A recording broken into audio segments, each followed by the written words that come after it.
Phyrexian Tribal is here and it is a serious contender, but today we're going to be trying to put our own spin on it.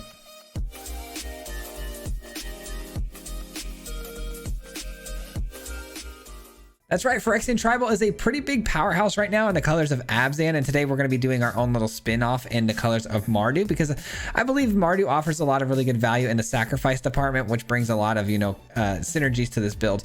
Things like Urabrask's Forge is why we're running the colors red, because this is going to spit out a bunch of Phyrexian creature tokens that obviously speed up the game because of how much pressure they bring to the table, but obviously they're really great sacrificial tools.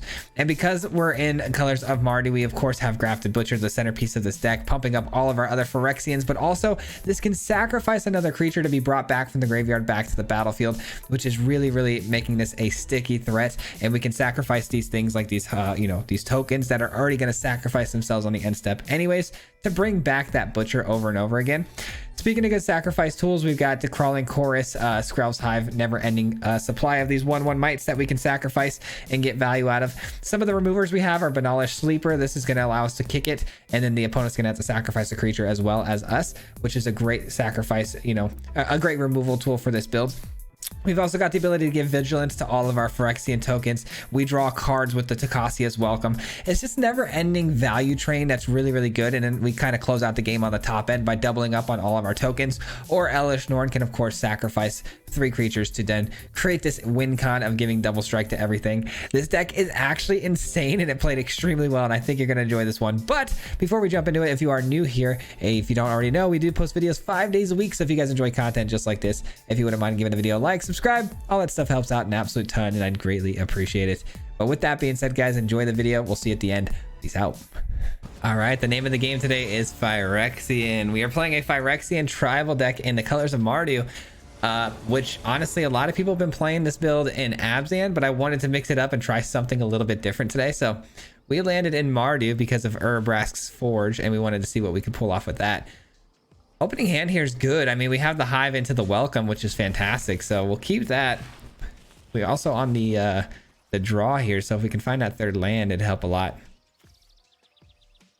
Taking early damage though from our mana, it's not something I'm super excited about. Hopefully we find just a plain plains off the top this turn to get the Crawling Chorus out on curve, and that would ensure the Skrelv's Hive too comes down on curve. We might have to skip the Chorus play to get the Hive out on curve, so we'll see. We shall see. Blue land and a Consider. That's not good. That's not good. Let's hope that's not what we think it is.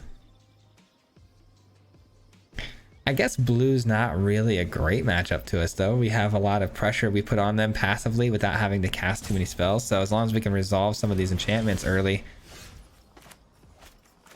All right, so we did find an on-tap land for turn 2, so we can play out this chorus now. Taking damage though 2 times in a row is not fun. Yep, it looks like this is going to be a mono blue build. You hate to see it. Thought we were done with this, but we're not. Mono blue is still sticking around.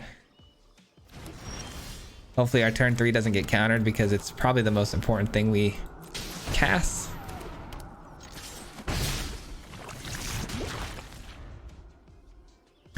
Hopefully this will spark them to play a Djinn here on 3 to kind of get some defenses up, but we'll see. Yep, it does. Okay. Which opens the door for our draw mechanic to hit the field uncontested. No attacks, obviously. Now we need to find a way to get rid of this Djinn. The best way to do that is through, our 3/1 that forces any sort of sacrificing happening. We'll see what happens here.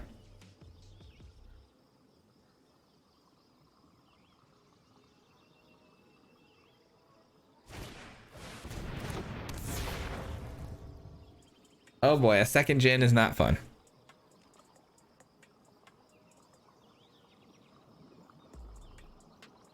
A second Djinn is not good. It's too much power.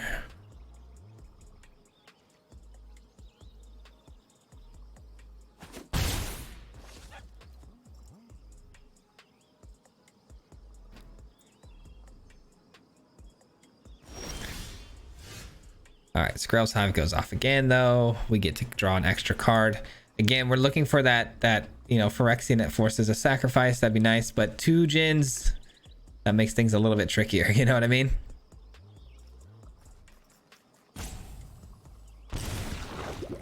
All right, we draw a card. Urbrask's Forge, it would have been pretty cool, but not in this spot.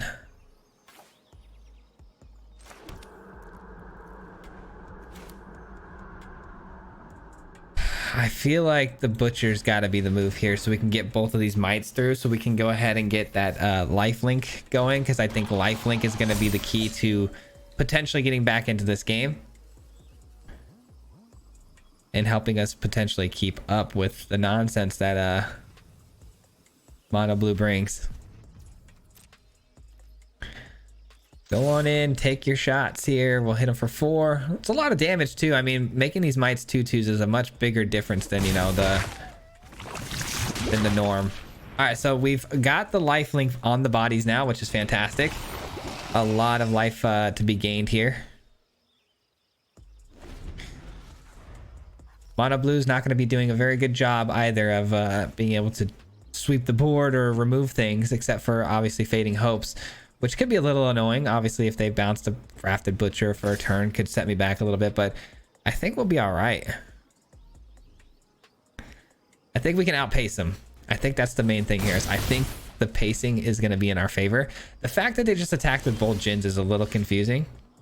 Maybe they're trying to race me, but with the lifelink, I don't think they're going to be able to keep up. We'll see.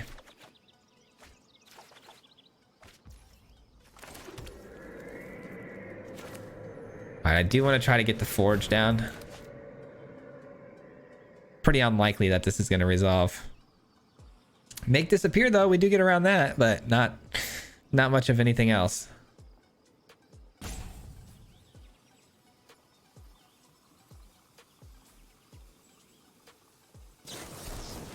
Negate. Yeah, I would imagine the opponent's attack in with the Djinns there, showing that kind of confidence, kind of proves they're probably holding on to a Fading Hope of some sort. We'll try to attack through here. I'm sure the Grafted Butcher's coming back to my hand, but gaining 4 life should be enough to get us through one more turn. And then if I replay the Grafted Butcher, but it could get countered obviously through some nonsense. Wow, they eat it. That's kind of crazy. Okay, we're back to 17. That should do it then.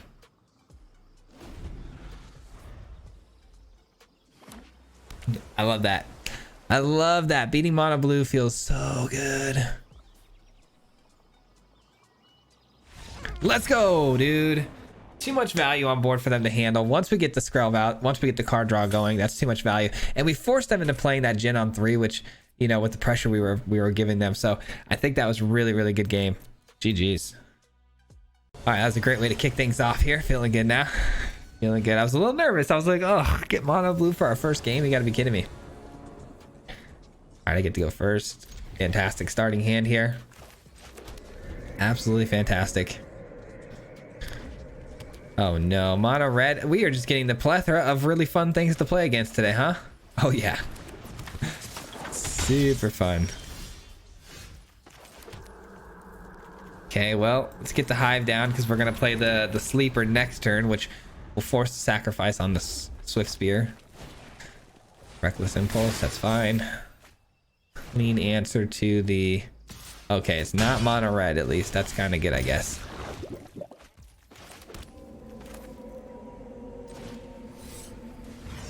Alright, we kick this. We take care of their Swift Spear. Good stuff. Next turn, I could probably go Elish Norn here, because if we're working off red-blue, that means they're probably working off burn spells, and burn spells aren't exactly good enough to kill, you know, Elish Norn. And if they want to throw burn spells at my face or deal damage to permanents I control, they're going to be eating 2 damage at a time as well. So I think Elish Norn's actually a really good play here. I think it's a pretty solid spell.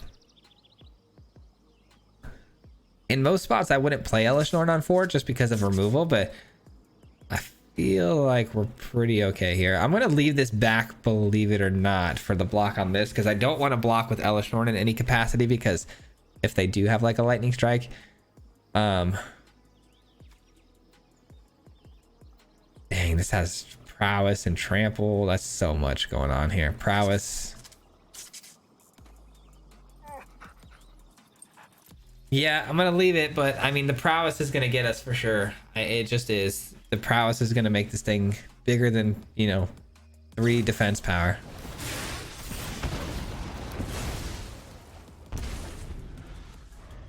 All right. Looking at Elish Norn, tap target, put 3 stun counters on it. Yikes, that's good. That's good. Play with fire. Okay, they are absolutely cruising right now. 3 stun counters. Well, the good news is we were hoping to just use Elish Norn's ability. We don't really care too much about the stun counters really, but let's get this in. Let's get the butcher in. Let's draw a card. All right, next turn we can do Elish Norn's ability, which is great. Get some blockers on the field in front of this. Okay, that's annoying. I'm not gonna lie. I see how they're planning on winning this game. That's for sure. But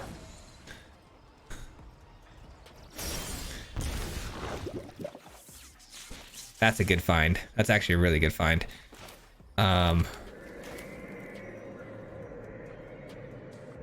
Kick it.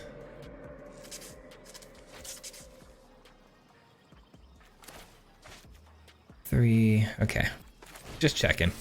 All right, we're gonna kick this.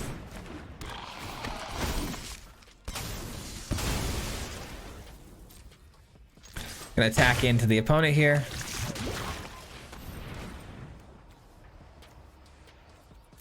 Do one of those.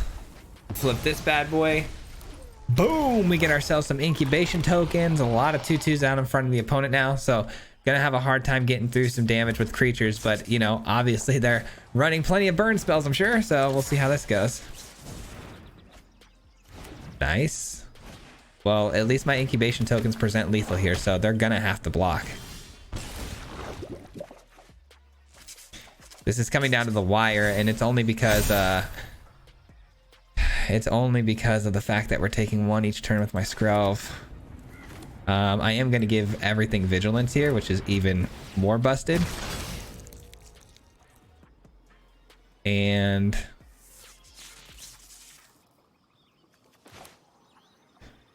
we'll give everything an added benefit of... Oh, this is actually so busted. So busted. Oh my god. Menace, vigilance, +1. Oh my goodness.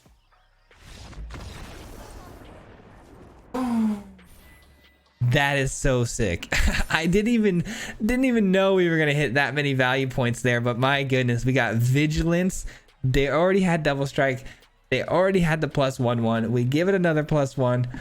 Disgusting. All right, that was ridiculous. That was really, really good.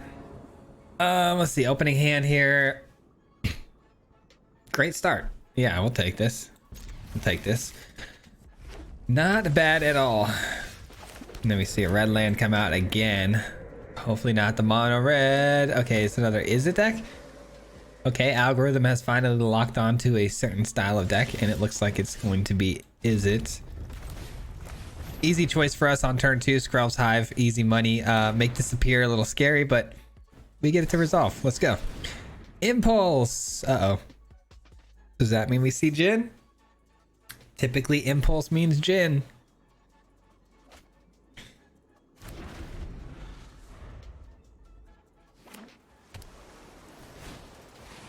Okay, a 2/4 Menace First Striker.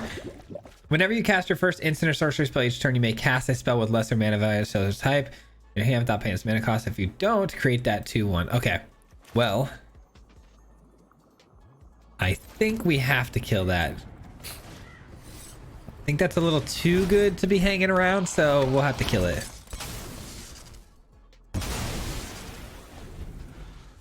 That's the good thing with these tempo decks too. They're pretty easy spot removal, and you take care of their main threat, and you're in a pretty good spot because the rest of their hand usually is, you know, plays off of instant sorcery speed type spells. But we'll see. We'll see.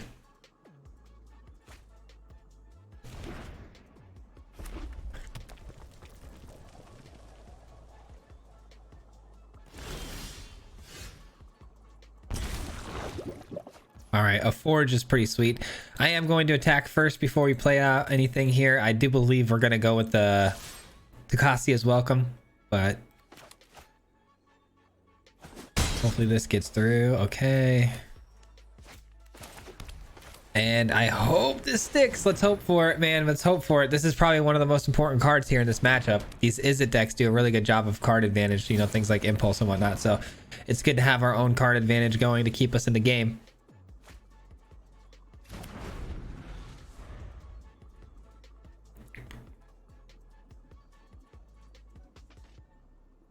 Excuse me.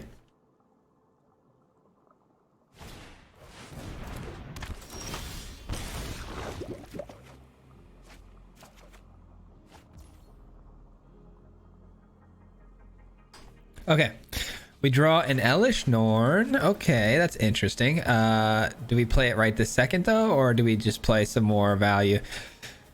This is actually pretty tough. I think, man, as much as I want to play Elish Norn here. Yeah, I'm going to do it. I'm going to do it because we're up against Izzet, and we've seen this sort of thing before where, again, if they are running any sort of removal here, it's going to be burn spells. So 5 toughness is going to be enough to at least, you know, tank some of that. So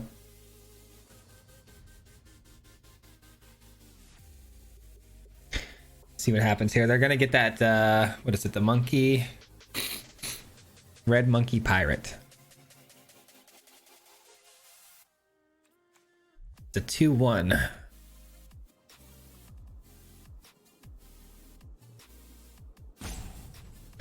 We're at 17 life right now though, so I'm feeling pretty good. There's an iconoclast. Okay, so now they're gonna go a bit wider.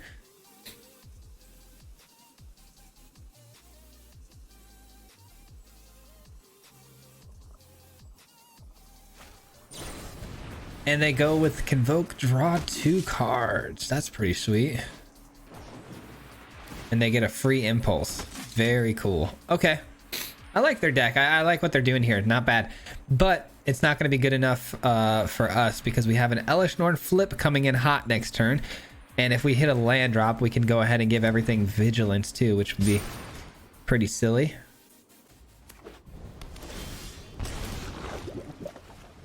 Nice. We did in fact hit a land. Elish Norn flip. Little flipperoni here. Elish Norn flips have been happening super regularly. So, oh, I did that wrong. Ooh, I did that incorrectly, guys. I should have done this first because we would have incubated for 4 and it would have automatically animated that. Oh, okay. Well, in that case, maybe we should just go with the Urabrask's Forge here. Could have maximized the value, but instead, no go.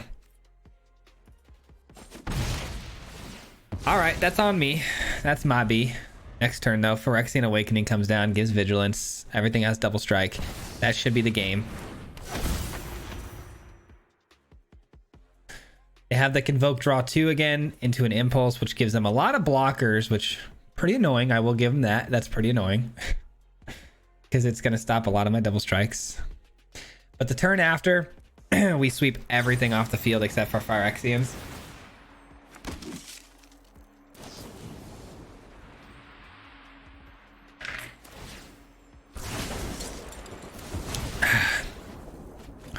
Convoke, draw 2 cards.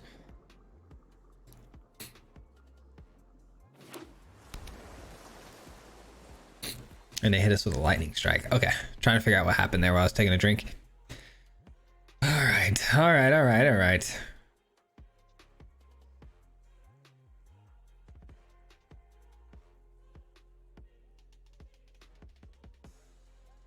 I feel like if you ever flip an Elish Norn, you're going to win the game. I feel like it's that simple, to be honest. And they give up a lot of their blockers there to do some convoking going on. Oof, okay. Okay. Let's get in the Hunt Master here. I like the Hunt Master here because we could start sacrificing some of these, you know, phyrexian tokens to get some more value. But I'm pretty sure we killed them here, to be honest. We have 4 double strikers getting through at 3-3. Oh yeah, that's more than game. Yeah, they did not leave up enough blockers there. They were trying to get a little too fancy with their abilities and trying to run over us with value, but left no blockers to eat that damage. GG's. Still should have played that differently though. Had I incubated for the 4, we would have had another 4/4 plus 1, so a 5/5 going in for double strike as well. Absolutely silly. Phyrexians are on another level, man. I'm telling you, there's that really good Abzan list out there too. Phyrexians are just solid right now. All right, the mana looks good. The board looks good. Let's do it. And it's mono red. I can't say I've had a matchup yet that I've been excited about. So far, all these matchups have been a little bit on the lamer side. I'm not a big fan of mono blue or mono red, obviously, but Izzet controls, you know, feels like a lot like mono blue, I guess. All right, we're gonna be taking some damage from our own Skrelv's Hive here.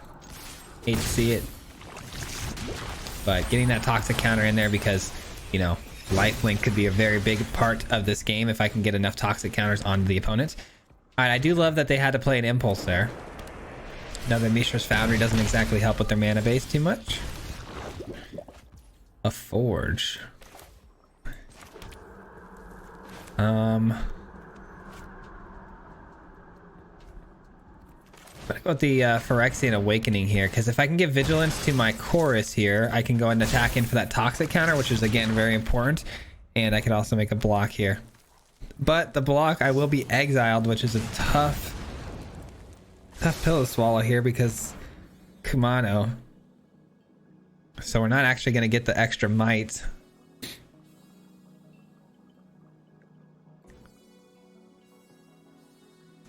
But I have a 4/4 body coming down next turn off the incubation token. I guess that'll be pretty helpful.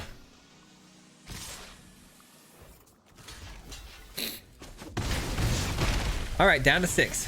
Not looking good for us. Not good at all. Let's go white, black, and then another body. That'll have to do. All right, so now we officially have lifelink, but I think it's a little too late. Lightning strike for 3. Yada yada. Lightning strike for 3. Okay, mono red gets us. It is what it is.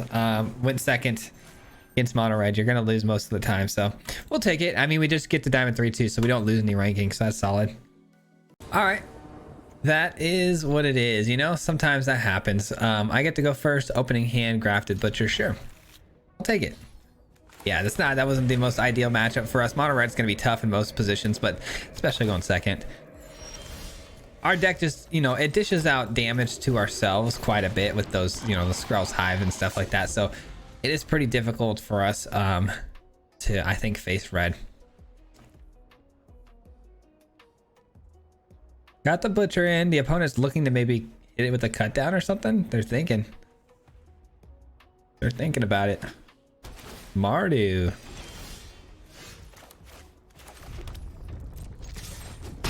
No cut down. Tocasius, welcome. And we're on the board, ladies and gentlemen. We got the welcome. We're going to be drawing cards now every turn. That's going to help an absolute ton. What are they exactly though? Oh, that's not good. We kind of needed that. Dang, we really needed that. That's unfortunate. Well, we get the awakening in, which is cool. Vigilance. We get ourselves a little bit of a counter here. Flesh Gorger, a 3/3 menace creature. Okay, we got another one. Thank goodness for that.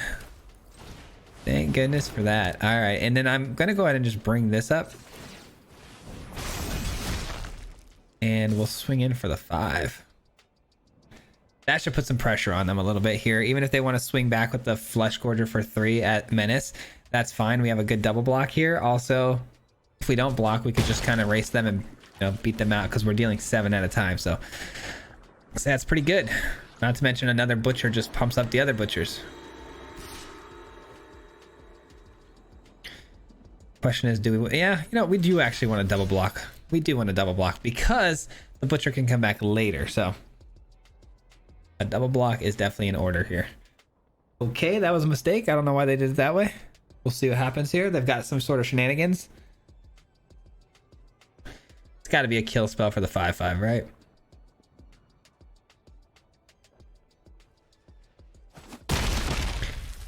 Nope, there's no shenanigans, and they just attacked incorrect order there.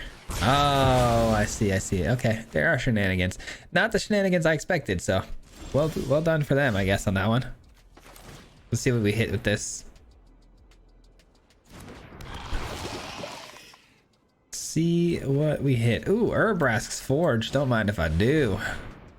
That'll get the Takasia welcoming going off every turn too, which is great. Not to mention it'll get us back some butchers. I'm gonna sneeze, hold on.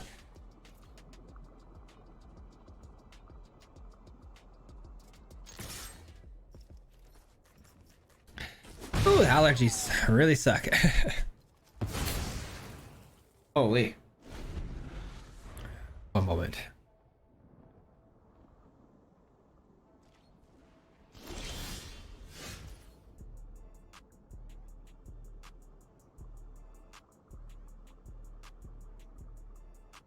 All right, and we're back. Okay, let's go with Butcher number 1. And then we'll do Butcher number 2 off of the Urbrask's Forge. Another welcome. Okay, maybe we won't do that then. Maybe we'll play out the second welcome. Love that. We could really use some extra cards here. So a 3rd welcome on the board. We already got 1 taken away. That's why I say a 3rd.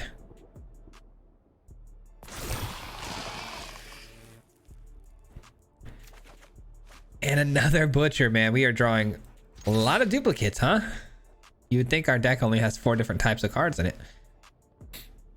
The Vigilance is super sweet here because Wandering Emperor, not that big a deal.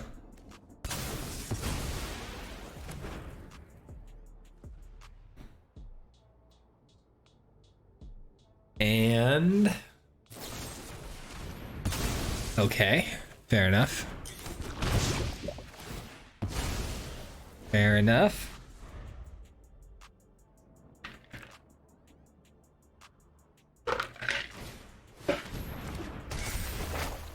Little token action here. We don't care too much about that. And light up the night on the 1/1. Okay. I'd say as far as value goes, we're winning the value train here. Okay, we're gonna play one of these. Draw some cards. Ooh, Skrell's Hive is too good to pass up. Let's do it. I mean, look at this board down here. Just down here in the bottom right alone, we have more enchantments and artifacts than we do lands.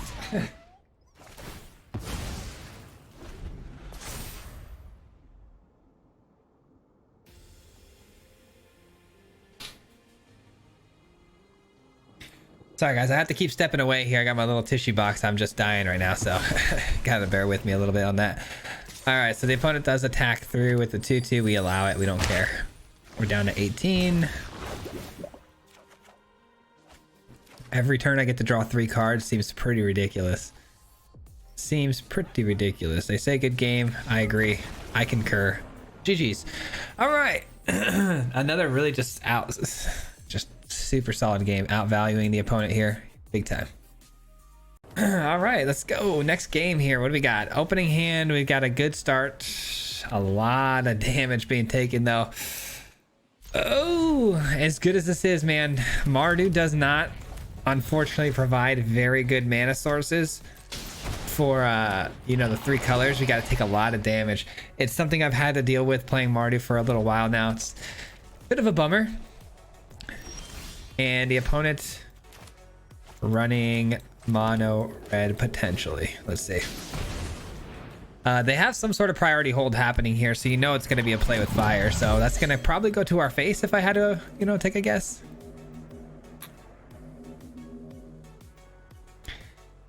We'll see. Nope, going to the butcher. Okay, butcher takes the brunt of the damage.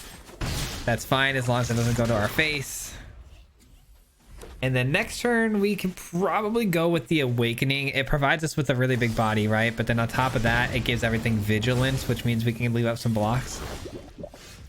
But then they immediately blow that up, so it's like changes my mind immediately. Okay, so having blocks is not that important when you have something that can't even block. So let's send these on in. Let's turn this into a race. Let's turn this into a race. Not to mention I just used a braid. The odds of them having a second one is a little bit slim. So Forge should be able to get some value.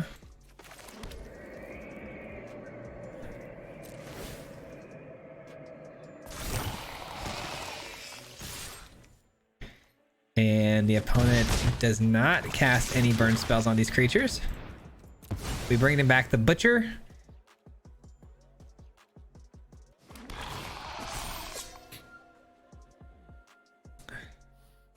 Thank you. I thought it was a pretty nice combo too.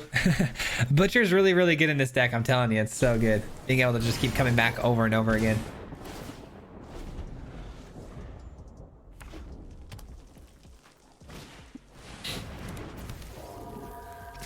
They finally see that they can't really answer the butcher too well, so they leave it alone as far as the lightning strike goes. Do I block this? No, I don't think so. Let this slide through. Let's get this down. And we immediately crack this because we need something that can block the Raiju. And then of course everything has vigilance now, so we're feeling pretty good, but 11 damage is not a lot, and I'm sure they can figure out a way to dish out quite a bit here. 4 mana. I'm a little nervous, but I do feel like the tide has swung in our favor here. I feel like we're starting to take over this game. Attack from the opponent. They put the 1/1 counter. 5 damage takes us to what? Oh man, the odds of them being able to deal us 6 damage is so low, but I can't risk it. I know we have lethal on the return fire, but I have to make a block here because again, 2 lightning strikes, we're dead. A lightning strike and 2 play with fires. There are sequences here that end up killing us. So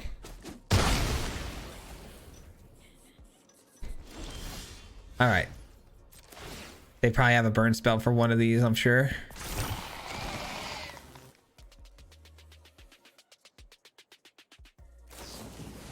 To Inferno, copy their spell. Yeah, see, they had probably a double lightning strike here. Let's find out if I made the right call. Yep, I made the right call, because had I made that block, or not made that block, they had lethal.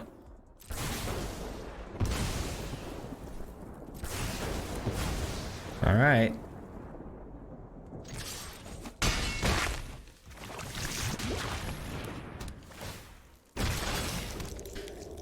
There we go. Let's go. Is this it? GG's, the opponent says. Let's find out if that's a GG's on us or them. They have 1 card in hand. I would imagine that means they concede. Let's go. That's clutch. They attack in. That's 4 damage. We eat it. They have no other spells. And then we return with a lot of damage. That's what I'm talking about. Let's go, dude. Mono red has got to be our hardest matchup by far. So it's nice to take that one down. It's nice to get that one under the belt. All right, one last game for the road here, up against Nicholas. Let's see what they got, what they're working with here. Oh, great start. A little 1-2-3 punch. I'll take that all day. Hopefully we get an on-tap land for that Skrell's Hive. If not, we got a backup chorus that we can drop down on turn 2 here. Let's go. It's that easy. It's that easy. Some people might have played the tap land first to make sure that they prioritize Skrelv's Hive coming out on curve instead of both choruses, but I think getting 2 choruses down is fine. It gets us going on the toxic, so when the Skrelv's Hive does come down, we can start producing life linkers right away. That's a clutch find. It's a really clutch find. Yeah, we'll do it. Why not? Why not? Let the aggro begin. Just absolutely burn them out here. I don't think they're going to be able to keep up with this. This is just way too fast. We had the perfect curve, so things are going to get a little scary for them. If I could just find a Takasia's Welcome, we got all the card draw we want, we're locked in.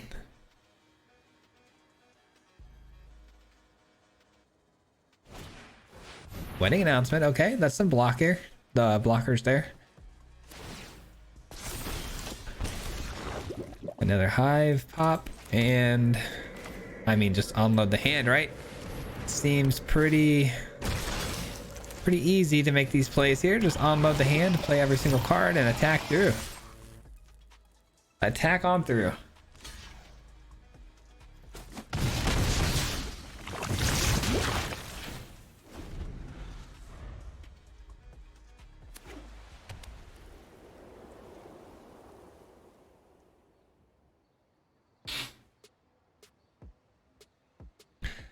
I really wish we didn't have to keep stepping away, but I also wish I didn't have allergies.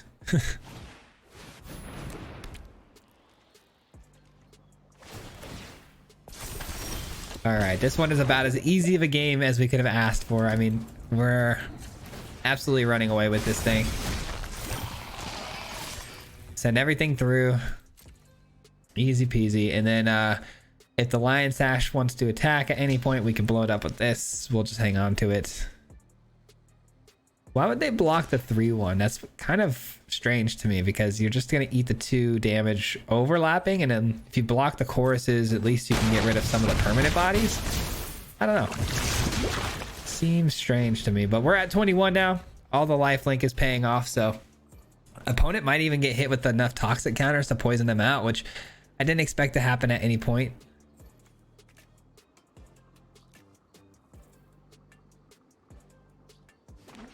I'm sure their plan here is either to sweep the board or to get enough bodies in front. Okay, Elspeth was not what I thought was going to happen.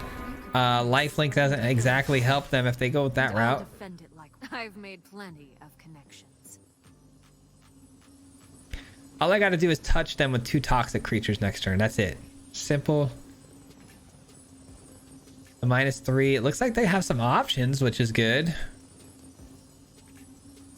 Oh, it's an exiling effect, like a borrowed time, maybe. No, it's Adeline. Okay. Interesting. Interesting. Well, we send everything. Try to get those 2 toxic points of damage. See what happens. 1, 2, 3, 4 versus our 3, 4, 5, 6, 7 attackers. Should be plenty to get through here. All right, so they only take 1 toxic, but they're taking well over 8 damage. So you got to kind of pick your poison. You take the 2 toxic and die, or you take the 8 damage. There's no way around it. So, oh man, absolutely amazing. This deck played very, very well. And that'll do it for me today, guys. Thank you so much for hanging out with me tonight. I appreciate it very, very much. I hope you guys enjoyed the build today. I thought it was a nice little spin-off on the Abzan colors that we've been seeing in this sort of phyrexian build. I wanted to just add a little bit of spice to this. Obviously, Mardu being my favorite color scheme already makes this a pretty easy play for me. Sacrifice is something I really enjoy as well. I think Sacrifice is a ton of fun. So this played in a lot of my favorite departments. So I really enjoyed this one. I thought the Forge brought a lot of value to this build, because already this deck was pretty much primarily Orzhov, unless you add that green for, you know, the glisses and stuff like that. So take out the glisses, add the Forge, you got yourself a little bit of a different idea here with the sacrifice tools, which I think helps with the Butcher. I thought the Butcher combos were nuts. But anyways, fun deck. I hope you guys enjoyed this deck, and find some wins with it yourself. But that'll do it for me today. I want to give a huge shout out and thank you to everyone who made it this far into the video. It absolutely helps a ton when you stick around, so thank you for making it all the way to the end. And a huge special special shout out goes to the Mardu Mob. If you guys don't already know, the Mardu Mob is the membership program on this channel. So these people do help support this channel basically as a sponsorship situation. So thank you so much for helping, you know, with that, you know, your patronage. I appreciate it so very, very much. It goes a very, very long way. So thank you, and appreciate you guys. And we'll be back again for another, you know, video tomorrow, as well as a live stream tonight. If you guys want to come by, we'll be live in the evening for about 2 hours playing some games, trying to get our way to Mythic. So might be playing this, you never know, but hopefully we'll see you guys there. And if not, peace out, have a good day, bye. Hit him 3 times like a hat trick. Yeah. The name is Swayze, no Patrick. Yeah. If you play him, then it's tragic. Hit him with the mythic, yeah, that's magic. Yeah, MTG, that's what you'll see if you like and subscribe. With the upload, man, man, all of the time. Coming with the best decks, this is the meta. This ain't cheap, yeah.